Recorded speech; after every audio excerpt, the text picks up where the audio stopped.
For almost 20 years, anyone who stepped on a plane in the United States has gone through the same familiar routine.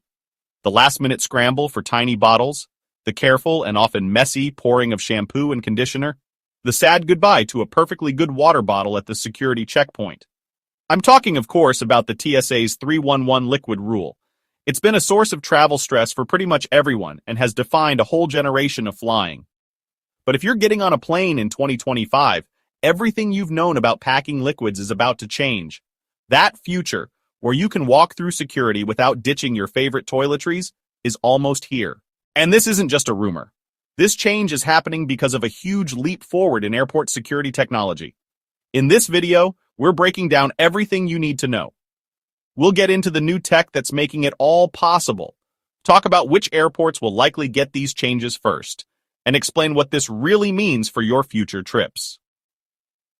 The information you're about to hear could completely change how you pack, saving you time, money, and a ton of hassle at the airport. To get why this change is such a massive deal, we have to rewind a bit. It's easy to forget now, but the 311 rule wasn't just invented to make our lives difficult. It was a direct response to a very real and scary threat. Back in 2006, British authorities stopped a major terrorist plot.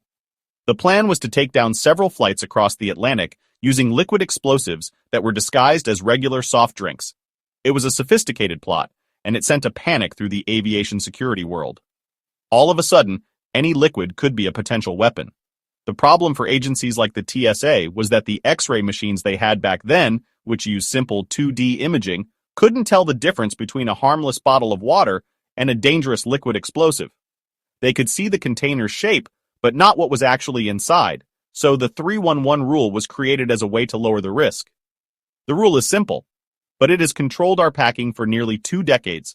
Liquids, aerosols, gels, creams, and pastes have to be in containers of 3.4 ounces, 100 milliliters, or less. All those little containers then have to fit into one clear, quart-sized bag, and you only get one of these bags per person. It was a straightforward solution to a complex problem. The idea was that limiting how much liquid someone could bring would limit the amount of damage they could do.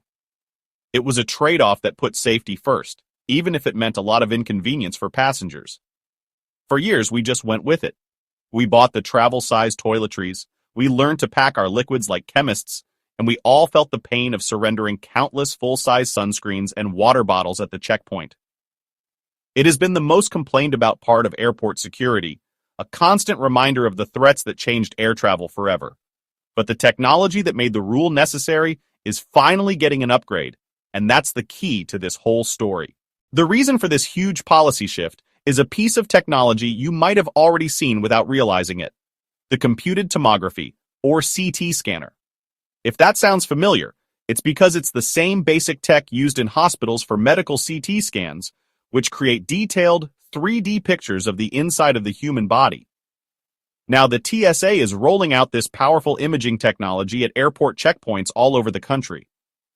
Unlike the old 2D X-ray machines that gave a flat, shadowy picture of your bag, these new CT scanners create a full 3D, 360-degree view of everything inside. A TSA officer can digitally spin the image, look at it from any angle, and even slice through it to see every item with amazing clarity. But it's not just about a clearer picture. These scanners have smart algorithms that can automatically figure out the density and makeup of different materials. Basically, the tech is smart enough to tell the difference between harmless liquids, like water or shampoo, and potential threats. This incredible detection ability is the solution security experts have been waiting for. It allows the TSA to keep security incredibly high without having to depend on the old 311 rule. Bringing these multi-million-dollar machines to every airport is a massive project. The TSA has been installing them in phases and plans to keep expanding. You might have seen them. They're bigger and look more futuristic than the old X-ray tunnels. One key difference you'll notice is that with CT scanners, everything, including your carry-on bag itself, has to go into a bin for screening. While this has caused a bit of confusion and some slowdowns as people get used to it, the long-term goal is a smoother and less invasive screening process. With this technology, the need for us to pull out liquids and laptops gets a lot smaller, which is why we're so close to this new era. So the big question is, when can you finally pack a full-sized bottle of shampoo in your carry-on? The answer is a little complicated, and it's important to get the details to avoid headaches on your next trip. First and most importantly, as of right now, the 311 liquid rule is still in effect for almost everyone at most U.S. airports. Do not show up at the airport tomorrow with a giant bottle of soda in your bag and think you'll get through security. The end of the 311 rule won't be like flipping a switch on a specific date. Instead, it will be a slow, phased rollout that depends completely on when and where these new CT scanners are installed. Think of it less like a single new rule for the whole country and more like an airport-by-airport or even terminal-by-terminal upgrade. An airport has to have these new CT scanners up and running before it can start to relax the liquid rules. Homeland Security Secretary Kristi Noem has said publicly that the liquid rules are being questioned and that a change could be the next big news for travelers. This confirms that the change is being planned at the highest levels.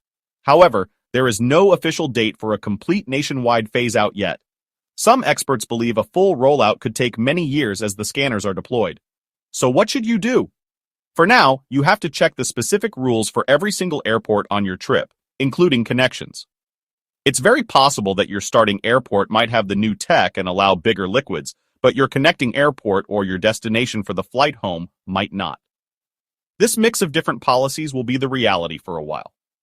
Now, there have always been important exceptions to the 311 rule, and it's more important than ever to remember them. Medically necessary liquids like prescription and over-the-counter medicines are allowed in larger amounts. Also, baby formula, breast milk, and baby food are exempt from the 3.4-ounce limit. The key is that you must declare these items to a TSA officer and separate them from your other things for additional screening. This is a lot to keep track of, and things are changing fast. If you want to stay on top of the latest travel news, take a second to hit that subscribe button and turn on notifications. And if you've ever had to sadly part with a bottle of your favorite lotion at a security checkpoint, do me a favor and hit that like button. This change to the liquid rule isn't just happening on its own. It's part of a huge modernization of the entire airport security experience, all thanks to new technology and a new focus on making travel better for passengers. We've already seen one major change that proves this is real. As of July 8, 2025, the TSA officially announced that passengers, even those without pre-check, no longer have to take off their shoes at U.S. airports. This was another post-9/11 rule, put in place after the shoe bomber incident in 2001, and for nearly 20 years, it was a standard part of the security routine. Just like with liquids, better screening technology made the universal shoe removal rule unnecessary, leading to a faster and more dignified process for everyone. This change shows the TSA is ready and willing to update old procedures when technology makes it safe to do so. Beyond shoes and liquids, you're going to see even more tech making things smoother. Some airports are already using facial recognition to verify your ID, meaning you might not even need to show a physical ID or boarding pass. The ultimate goal, as officials like Secretary Noem have mentioned, is a future where you might just walk into an airport, pass through a screening portal without ever stopping, and head right to your gate. But there's one more massive change happening in 2025 that you absolutely need to know about, and this one has a firm deadline. I'm talking about Real ID.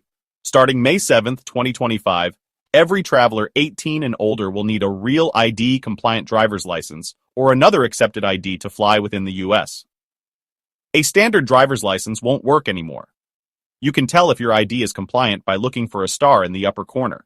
If you don't have one, you can use other IDs like a valid U.S. passport, a passport card, or a military ID. But if you plan to use your driver's license for domestic flights after that date, you have to make sure it's Real ID compliant. There's no grace period on this one. Getting through the airport during this transition just takes a little more planning, but with the right approach, you can handle it like a pro. Here are a few tips to help you master airport security in 2025. First, the golden rule is still check before you fly. Don't just assume the rules are the same as your last trip. Before you pack, go to the official TSA website. They have a great "What Can I Bring" tool that gives you the most current rules. Then, check the website for your specific airport, as they often post alerts about their current screening procedures. Second, until the liquid rule is gone for good everywhere, hang on to your travel-sized bottles and your quart-sized bag. Don't toss them yet. Even when the rules do change, having a set of smaller leak-proof containers is still a smart way to pack, save space, and prevent messes. Third, pack smarter. Think about using packing cubes to keep your bag organized. It makes life easier, especially if you get picked for a manual bag check. Always put your electronics and your 311 bag, for now, in a spot where you can grab them easily. This will help you avoid that frantic digging that holds up the security line. Fourth, think about enrolling in a trusted traveler program. TSA PreCheck is a real game changer. Members get to use faster lanes where they don't have to remove shoes, belts, light jackets, or laptops. While PreCheck members still need to follow the 311 liquid rule, they don't have to take their liquid bag out of their carry-on. As new policies roll out, it's very likely that PreCheck lanes will be the first to get them. It costs money and requires a background check, but for anyone who travels often, the time and stress it saves is well worth it. And finally, a simple but great tip. Take a screenshot of the TSA's latest checklist before you head to the airport. Having that picture on your phone can be a quick and easy reference when you're doing your final packing, so you don't forget a key rule in the rush to get out the door. The days of anxiously measuring out tiny amounts of liquids and stuffing them into a little plastic bag are coming to an end. It won't happen all at once, but the combination of advanced CT scanner technology and a real effort to improve the travel experience is changing airport security for the better. We've already seen the end of mandatory shoe removal for everyone, a change many people thought would never happen. Relaxing the 311 liquid rule is the next logical step in this evolution. The future of air travel is getting smarter, faster, and less stressful. But during this transition, the best tool you have is information. By staying up to date on the rules, checking official sources before you fly, and packing smart, you can navigate these changes without a problem. The days of surrendering your sunscreen at the security checkpoint are numbered. A new, more convenient age of travel is right around the corner. What do you think about this upcoming change? Have you ever had a travel nightmare because of the 311 rule? Share your stories and questions in the comments below. I read every single one, and your experiences help our whole community of travelers. And for more deep dives into the changing world of travel and guides to help you master your next journey, make sure you are subscribed. Safe travels.